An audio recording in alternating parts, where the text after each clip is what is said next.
না এর জন্য আমি কার দায় আমি নেব না। বলতে পারব না। তবে আমি টিচার হিসাবে আমার শেষ সময়ে চলে এসেছি আমি। আমার ইচ্ছে ছিল যে আমি এখান থেকে সুন্দরভাবে স্বচ্ছভাবে সুনামের সাথে যাব। কিন্তু সেই জায়গায় তারা একটু কালি লাগানোর চেষ্টা করেছে।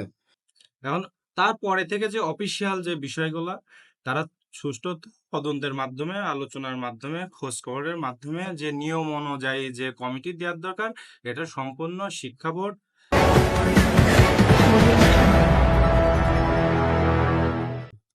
আসসালামু আলাইকুম। আমি বশির আহমদ, প্রধান শিক্ষক, হাজরাটি যৌথ উচ্চ বিদ্যালয়, মিরপুর, কুষ্টিয়া। অ্যাডহক কমিটি হয়েছে। হ্যাঁ, অ্যাডহক কমিটি রিসেন্টলি আমি গত 23 তারিখে চিঠি পেয়েছি। এবং সেই কমিটিতে বলা হচ্ছে যে আপনার ২ নম্বর, ১ম যে ১ নম্বর হাবিবুর রহমান এবং ২ নম্বর যিনি ছিলেন হচ্ছে মামুন। জি। এবং বলা হচ্ছে যে আপনি যোগসাজশে আসলে মামুনকে আপনি অ্যাডহক কমিটির আপনি নির্বাচিত না, করছেন। না, না। এই আমি ব্যাপারটা আমি একটু বলি ক্লিয়ার করার জন্য একটু এলাকার জনপ্রতিনিধিরা ২ পক্ষে এখানে ২ টা পক্ষ বিএনপির। ২ পক্ষ থেকে এসে ১ম এ সাবমিট করে আল মামুনের লোকেরা ১ম এ সাবমিট করে। ২য় সাবমিট করে হাবিবুর রহমানের একটা গ্রুপ আছে, সেই গ্রুপ। আর ৩য় সাবমিট করে গিয়াস মোহাম্মদ শফিকুল ইসলাম। যে যেভাবে সাবমিট করছে আমি সেইভাবেই সেই চিঠি তাদের অ্যাড্রেস লিখে, নাম ঠিকানা লিখে আমি ইওনো অফিসে জমা দিয়ে এটা দিছি। কত তারিখে? এটা হচ্ছে ১ তারিখ। ১/১/২০২৫ ১ তারিখ বেলা ৩টের সময় আমি এটা জমা দিয়ে দিছি। এখন ওইটা জমা দিয়ে গেলে কিন্তু চিঠিটা পড়ে যায় ইওনোর আন্ডারে। ওইখানে আর তখন হেডমাস্টারের করার কিছু নাই। ইওনো দেবেন নিয়ম অনুসারে। আমাদের যে রিসেন্টলি যে প্রজ্ঞাপন হয়েছে, প্রজ্ঞাপনে আছে যে আমরা ইওনোর কাছে আবেদন দেব। ইওনো সেই আবেদন সে গোপনভাবে ডিসিকে দেবে। ডিসি গোপনভাবে তালিকা রাখবে, সেটা ওই যশোর বোর্ডে যাবে। যশোর বোর্ডের চেয়ারম্যানের লিংকে ডিসি নাম দিয়ে দেবে। এই হচ্ছে প্রজ্ঞাপন। তা আমি ইওনো অফিসে জমা দেওয়ার পরে আমার আর দায়িত্ব থাকে না। এই পর্যন্তই। আচ্ছা, কমিটিটা হলো কিভাবে তাহলে? তো ডিসি অফিসের ওই চিঠি আমি শুনেছি যে শুনতে পারেছি যে ডিসি অফিসের ওই চিঠি ১ নম্বরে গেছিল হাবিবুরের নাম। মামুনের নাম ১ এর থেকে কেটে মামুনের নাম ২ এ গেছে, হাবিবুরের নাম ১ এ গেছে। ওইভাবে সাবমিট হয়েছে। এখন তারপরে ওইটা তো যশোর বোর্ডে গেছে। সম্পূর্ণ এখতিয়ার যশোর বোর্ডের চেয়ারম্যানের। কমিটির সভাপতি নির্বাচনের ক্ষেত্রে যশোর বোর্ডের চেয়ারম্যান জেলা পরিষ পরিষদ জেলা প্রশাসকের সাথে আলাপ করে উনি নির্বাচন করবেন। এখানে হেডমাস্টারদের কোনো ভূমিকাই নাই।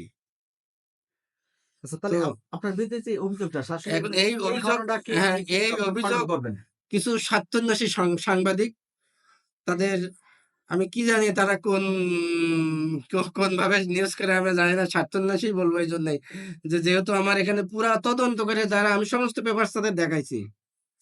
দেখানোর পরেও তারা যে বিষয়গুলো এখানে কোনো সময় ঘটে নাই সেই বিষয়গুলো তারা অনলাইনে লিখছে। মানে এর জন্য আমি কার দায় আমি নেব না।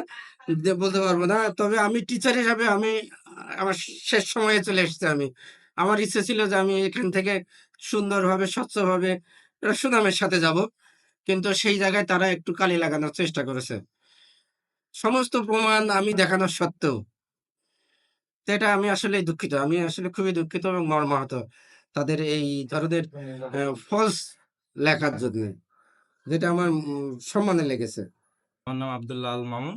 আমি হাজরাটি যৌথ উচ্চ বিদ্যালয়ের অ্যাডহক কমিটির নবনির্বাচিত সভাপতি। আচ্ছা। তো আমি আপনার মাধ্যমে একটু জানতে চাচ্ছেন, যেহেতু আপনি একেবারেই নবীন। তো আসলে এই কমিটি নিয়ে একটু বিতর্কিত চলছে। বলা হচ্ছে যে ১ নম্বরকে মাইনাস করে আপনি যেহেতু ২ নম্বরে ছিলেন আরকি।